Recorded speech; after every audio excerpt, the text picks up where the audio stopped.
Hello, everyone. Welcome to Barca News. It is July 17th, 2023, and Oriol Romeu has passed his medical exams in the city of Barcelona. Also, the club have received the first official offer for Franck Kessie.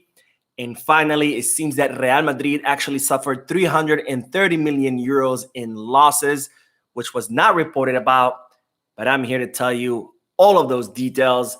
So let's dive right in. Welcome, everyone. My name is Mo. As always, this is Barca News' live stream, which is on every Monday and Wednesday at 7:15 p.m. Eastern Standard Time. Today, I was 10 minutes late. I apologize for that, but I left work late, so I rushed home as fast as possible to start the live stream. But the important thing is that I'm here and ready to give you all the news. As always, during the live streams, I'll do a section of news, and then we'll hit the chat section to get a discussion going. For those of you who don't like the long content and prefer the shorter content, I will be leaving timestamps in the description. Plus, I will be adding chapters to the timeline. That way, you can skip through the discussion and get straight to the news. As always, hit the like button, subscribe to the channel, and let's dive right in. Now, let's start with the preseason because, of course, the preseason is in full effect, which to me is the most exciting time of the year because this is when all the planning and the foundation gets laid for the upcoming season. And speaking of the preseason, Ronald Araujo has come back from his vacation in total beast mode. If you haven't seen pictures, I recommend you look him up. He looks a lot more muscular, more buff than the last year. And the reason why is because it seems that Ronald Araujo has hired his own trainers, his own nutritionist, to help him get more in shape, more physical outside of the training. So he's already training with Barcelona, of course, with their trainers, with their dietitians, but he's also hired his own team so he can train outside of the club as well. He's completely changed his diet where he's reduced his meat intake, increased his vegetable intake, and he's also changed the way that he rests in between exercises.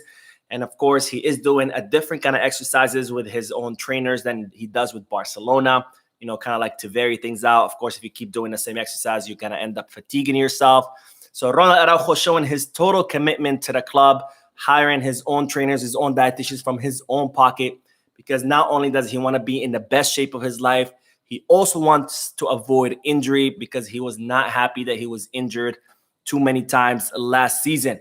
Now, speaking of beast defenders, as you might recall, I announced several weeks ago that Barcelona had signed that 18-year-old Mikayil Faye from the Croatian team, which I can never say its name. We'll just call it NK. And he's, of course, a Barca Athletic signing with the idea that he would have kind of like a first-team dynamic where he could train and play some matches with the first team. And while the news is that Mikayil Faye is completely shocking everybody in Barcelona, all his teammates, all the coaches, physical trainers, and including Xavi, they're all completely blown away at this young guy. They're saying he's an absolute beast of a defender. Of course, he's still lacking a lot of the Barcelona concepts as far as Barcelona style of play, but that's normal. He didn't come up through La Masia, so that's normal that he doesn't know these concepts. He will have to learn them, of course, over time.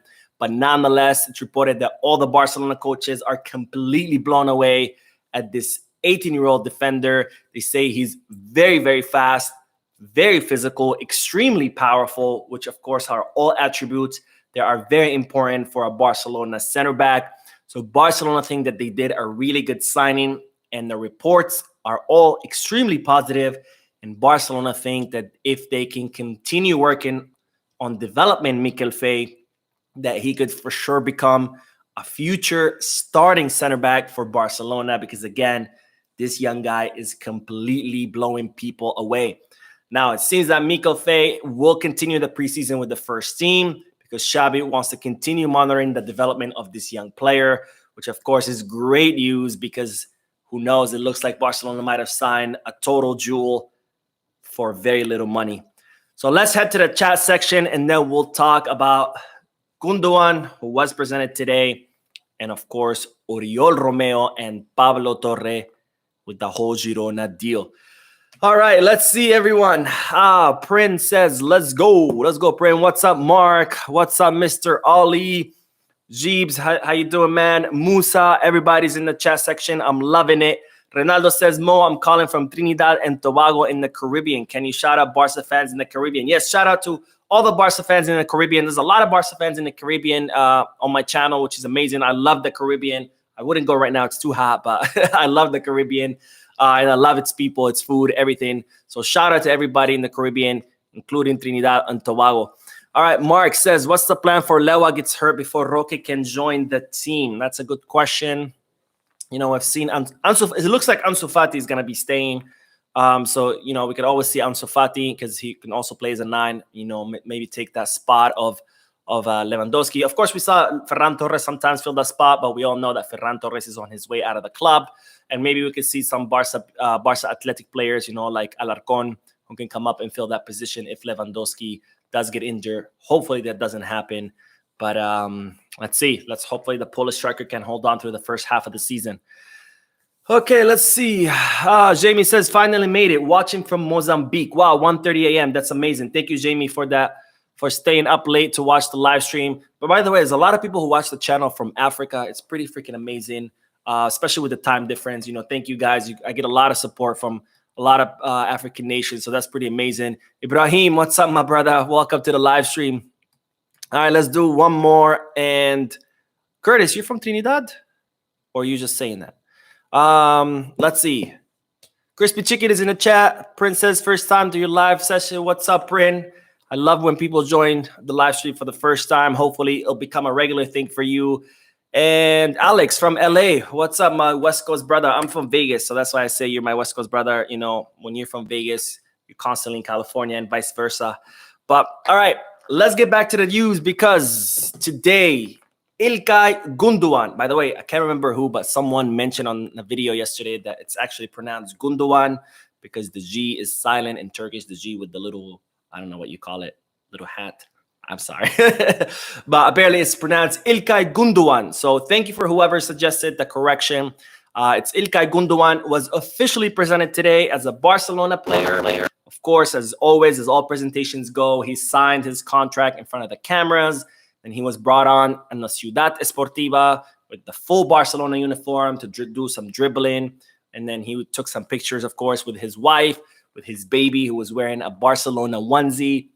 It was really cool images. It's unfortunate that the Spotify Camp Nou is undergoing renovations. It would have been nice to have, you know, a public presentation of İlkay Gundogan. But nonetheless, he was presented today. And he had some interesting words to say because he did speak about Lewandowski and Mark ter Stegen. You know, Lewandowski, of course, was the teammate of Gundogan. They both played in Dortmund together. And then as far as ter Stegen, of course, they're teammates on the German national team. And it was very interesting what İlkay Gundogan said because he said, as far as Lewandowski, he said, I spoke to him before the holidays. He told me about the club, the Mediterranean lifestyle, the city, and what he likes to be part of Barca. His words were very powerful. Ter Stegen also wrote to me, I didn't come because of their words, but they helped because I already had the decision made. So very interesting. It looks like Lewandowski and Mark ter Stegen, you know, helping İlkay Gundogan, making that, you know, decision to come to Barcelona. I'm sure it was a difficult decision having won the treble with Manchester City and then, you know, to leave, to come to a team that's still in the rebuilding process, that still has a lot of work to do. But it looks like Lewandowski and ter Stegen helped Gundogan, you know, take that decision. And I'm glad that they did because Gundogan will be a huge addition to the club. He also spoke about the conversation that he had with Xavi Hernandez. You know, I talked about this when we were when Barcelona were first negotiating with Gundogan. And I said that Xavi had made a personal call to the player. And in regards to that call, Gundogan said, first of all, he made his ideas very clear. It's a lot like what I've done with Manchester City. His direct manner, his character made me reflect on myself and him. Also, how he played from the beginning, we had a very good connection. Xavi appreciates that I'm a versatile player. He has not told me about a specific position, but I think I can combine with different players and in different positions. Another thing he said very interestingly, Gundogan, was he talked about how the first time, you know, he fell in love with Barcelona was during the Rijkaard era in the early 2000s. He said when he saw Ronaldinho play, that he absolutely fell in love with Barcelona. And they actually showed a picture of Gundogan when he was a little kid wearing a Barcelona jersey. So it looks like he's definitely been a Barcelona fan his whole life. And, this is not one of those cases where a player signs for the team and all of a sudden, I've been a fan for my whole life. Like Arda Güler, for example, when he signed, he was talking about how his whole life he's been a Real Madrid fan and how he's how his heroes are Cristiano Ronaldo, and I can't remember all these other Real Madrid players. And some journalists actually went through all the social media accounts of Arda Güler. Turns out he didn't follow any of them. So it's weird, he claims they're all his heroes, but yet he didn't follow any of them. But he did follow Messi, and he had actually commented on a lot of Messi's posts. So, of course, it seems that Real Madrid, whenever you sign for them, you have to, in their contract is stipulated that you have to say that you've been a Real Madrid fan since you were in the womb. But not the case with Ilkay Gundogan. And when he said about that, the whole Ronaldinho thing in the right card era, I thought it was very interesting because it definitely resonated with me, and it resonated with a lot of people who are the same generation. I'm 32 years old, just like Gundogan is. And, we all grew up during that era, and that's what made me a huge Barcelona fan, is watching Ronaldinho. So really cool words to hear from Gundogan. But enough about him, because let's talk about the next arrival, which will be Oriol Romeu, who, of course, I talked about this last week. I said the deal to sign Romeu was done, that Romeu was going to become a Barcelona player. A bunch of people commented, no, well, Fabrizio Romano hasn't confirmed it, therefore it's not happening. I don't know what's people's obsession with Fabrizio Romano. Yes, he is one of the greatest reporters out there, but he's not the only reporter, guys. There are thousands of reporters out there. Just because Fabrizio Romano does not report on something, it doesn't mean it hasn't happened. And lo and behold, today, Oriol Romeu was caught by several other reporters, not Fabrizio Romano, other reporters, because there are other reporters in this world. And they caught him in the city of Barcelona undergoing his medical exams. So it looks like he has underwent his medical exams. The report is that he passed, of course. He will undergo further medical exams for tomorrow. It's kind of like a two-part medical exam thing. He's passed the first ones. He's going to undergo more medical exams tomorrow. And it's expected that Oriol Romeu is going to be announced this week, maybe tomorrow, maybe Wednesday. We'll see. But one thing is for sure is that he will be announced during this week, because Barcelona wanted him to sign his contract so he can travel to the U.S. with the first team, and he can, of course, begin the U.S. preseason tour. Now, Barcelona are going to pay around 4.5 million euros for Oriol Romeu, and in exchange, of course, Pablo Torre will be joining Girona on loan. No option or obligation to buy, so this is a strict loan. We're not trading a player for another. This is strictly a loan for one season, where Barcelona are going to cover 1/3 of Pablo Torres' salary. I said before, I think this is a good loan. Girona is a great team that play beautiful football, very similar to Barcelona. They have an excellent coach in Mitchell, and I think that Pablo Torre will gain a lot from this loan, and hopefully he can come back next season ready to earn his spot on the first team. So Oriol Romeu should be announced pretty soon. And again, plenty of reporters out there. Fabrizio Romano is not the only one. Let's not forget that. All right, let's get back to the comment section. And after that, we will talk about Franck Kessie and his offer. All right. Where did we leave off? The chat section is exploding. I love it. Keep them coming, guys. I see Chuchu's late. It's okay, Chuchu. We forgive you because you're always on the live streams. All right. Alex from Dubai. What's up, Alex? I hope you're staying cool. I know it's been pretty hot this summer. Let's see. Long Beach. All right. My Cali people. Aziz from Bangladesh. What's up, Aziz? Welcome to the live stream. Akeem says, what will it take for Barca to sign Bernardo Silva? It will take a time machine to go back and not elect Sandro Rosé and not elect Josep Maria Bartomeu, who put us in this financial hole that has caused us, to be broke and not be able to sign the players that we want to sign, unfortunately. Okay, Abbas, it is back. It's good to have you back. Oh, Curtis, you are from Trinidad and Tobago. That's amazing. Okay, I didn't know that. Let's see. Bayoroka, I hope I said that right. From Namibia. What's up, man? Welcome to the channel. He's asking, are you a football player yourself? I played when I was younger. I played in my high school team. And then I played some intramural leagues after high school team. But that's it. Then eventually life got in the way and I haven't played in years. I mostly do MMA now, but I haven't played football in a very long time. So instead of kicking a ball, I get kicked by people. All right, let's see one more, and then we'll get back to the news. Fibsy says, I'm a straight guy, but the Barca shirt looked nice on Gundogan. I mean, that's fine. You can appreciate another man in his shirt. You don't have to be gay for that.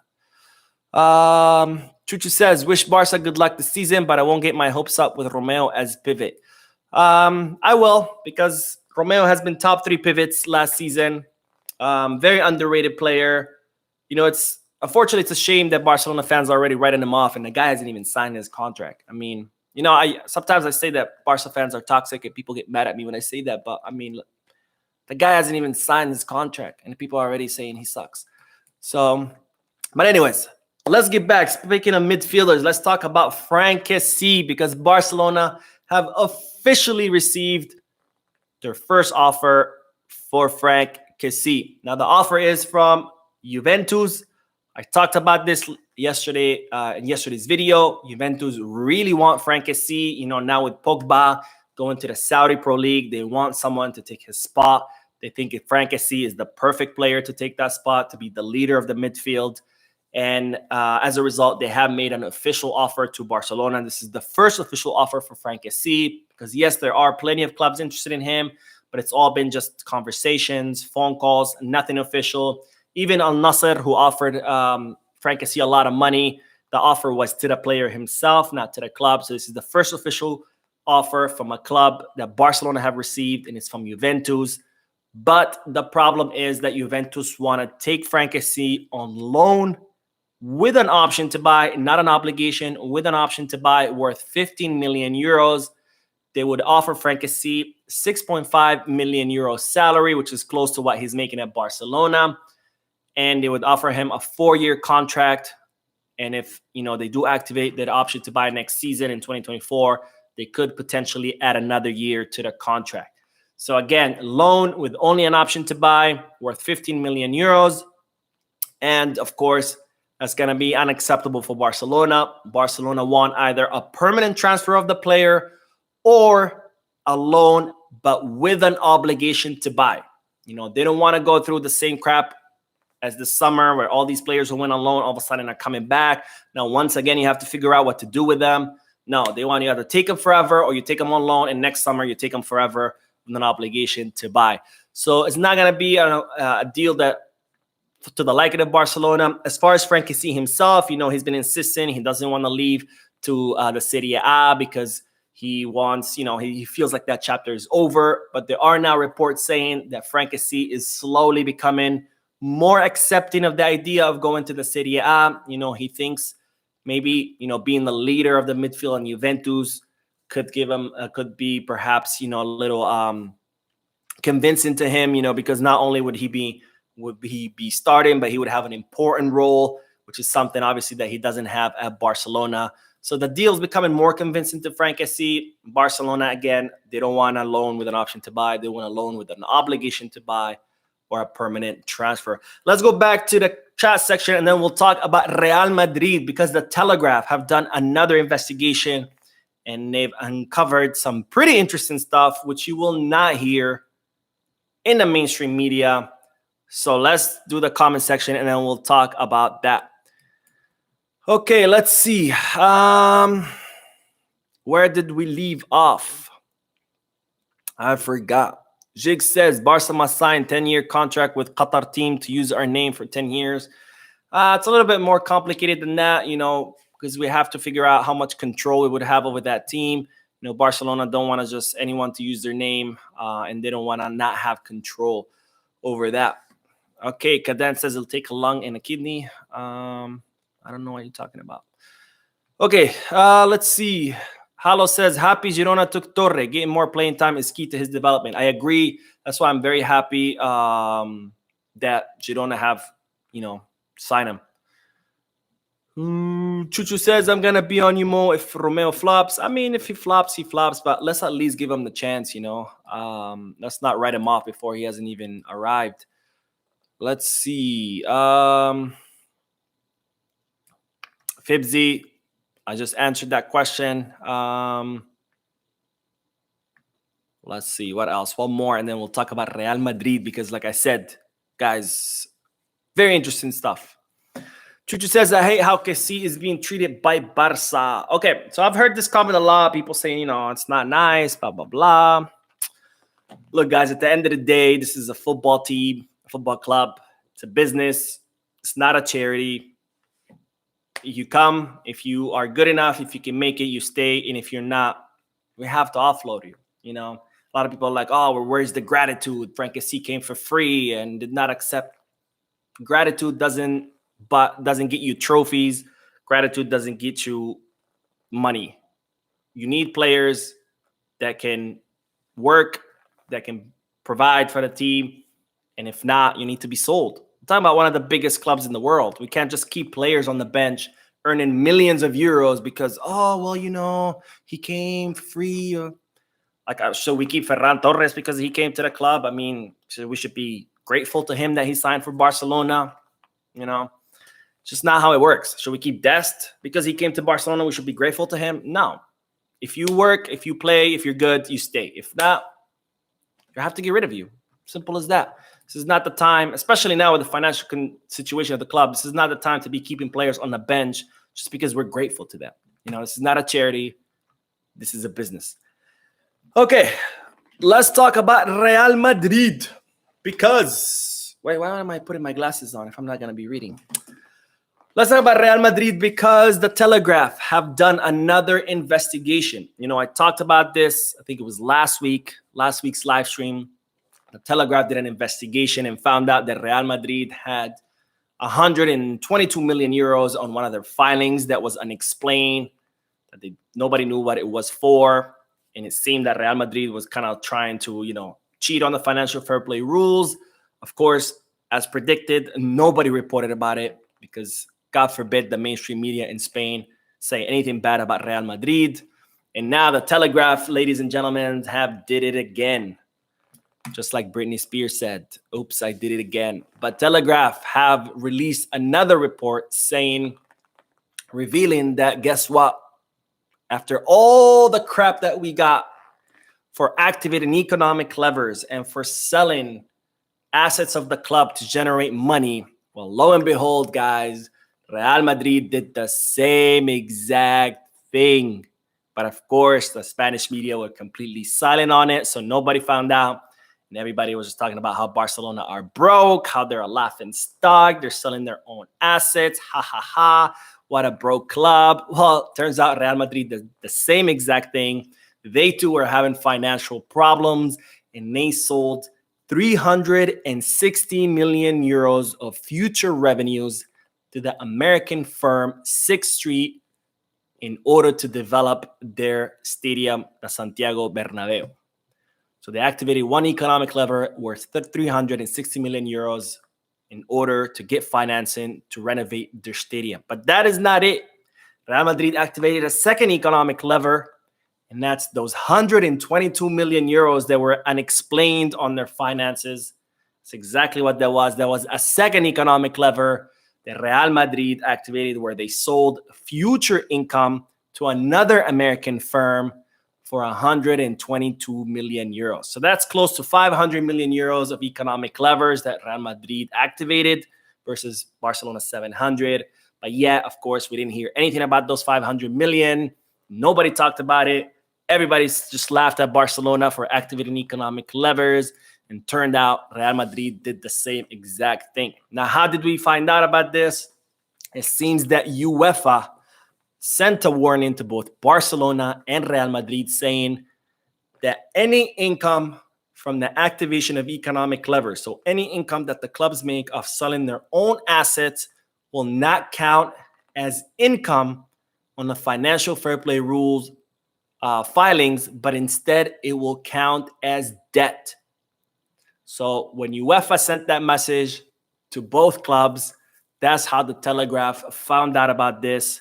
And that's how they revealed it. Now, under the financial fair play rules of UEFA, given that if you count Real Madrid's economic levers as actual debt and as income, that means that Real Madrid lost a total of 330 million euros these past two seasons. So that means they were not profitable. They lost 330 million euros, which of course would affect a lot the financial fair play rule calculations. Now, the whole strange thing about this, and of course I'm not surprised, is that, remember that fine I told you about, guys, the $500,000 fine that Barcelona received? Well, it was for this, because Barcelona reported the income from the financial levers as income, which under the UEFA rules you cannot do. You have to report it as debt. But because Barcelona reported it as income, as profits, they got fined 500,000 euros.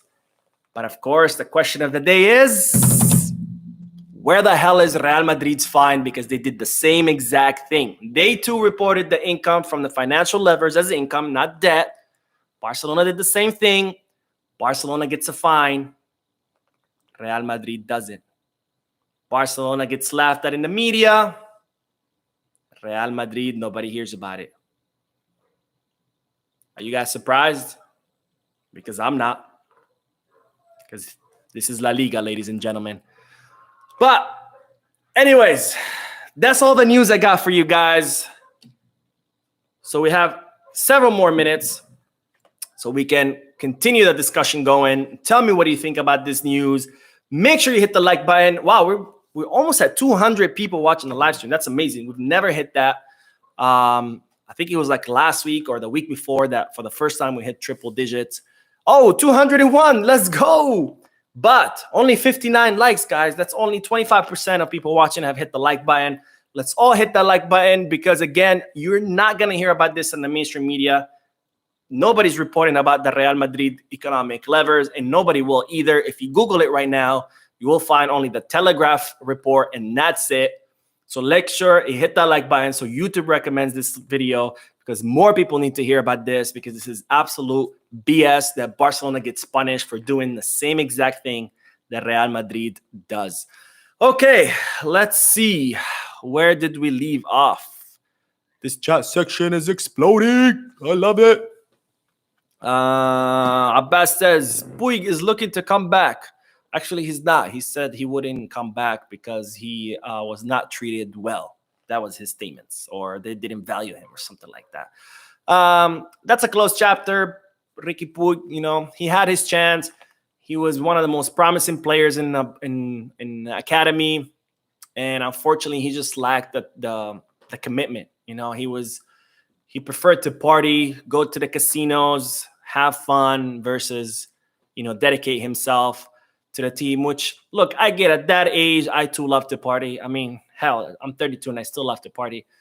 But the difference is I never had the opportunity to play for professional football. And I mean, if someone's offering you to play for the biggest club in the world, let's just put the partying off for a few years. Like, you can still retire in the early 30s and party for the rest of your life. But unfortunately for him, partying and staying up late was more important. So that's why he's in the MLS, which is a shame because, again, he's a very talented player, but it is what it is. Okay, let's see. Fibsy, anything new on the Barca Saudi franchise? No, nothing new. These kind of deals, they're not going to happen overnight. First of all, we don't know if it's going to happen or not. And even if it does, I mean, it's going to take months, if not years, to accomplish. You know, deals like that, we're talking about armies and armies of lawyers negotiating every bit of every line of a contract. I mean, it's going to take a while. Sierra Leone. Abbas is from Sierra Leone. That's amazing. Yeah, I didn't recognize that flag, but now I know. Okay, good to know. Let's see. Frank says, Mo, keep up the work. I appreciate you. Thank you. Thank you, Frank. And Ross, what's up, my man? Another California guy. Love it. You're from California, right, Ross? I think you told me you're from San Diego. Okay, Jig says, I wish Laporta can do some magic to bring Silva. I mean, man, with the economy of the club, it's just not, it's very, very difficult, if not impossible. Sandar, well, there you go. Yeah, it's just not, look, with Bernardo Silva, not only we would have to pay the 80 million euros that Manchester City want, but we had to figure out how to register his contract which we can't even register Vitor Roque's contract, and we already signed him, and it's only 3.5 million euros. How are we going to try to figure out the registration of a player who earns at least 14, 15 million euros, and we haven't even signed him? So that's the problem, is the registration. You know, we just don't have space on the wage bill. All right.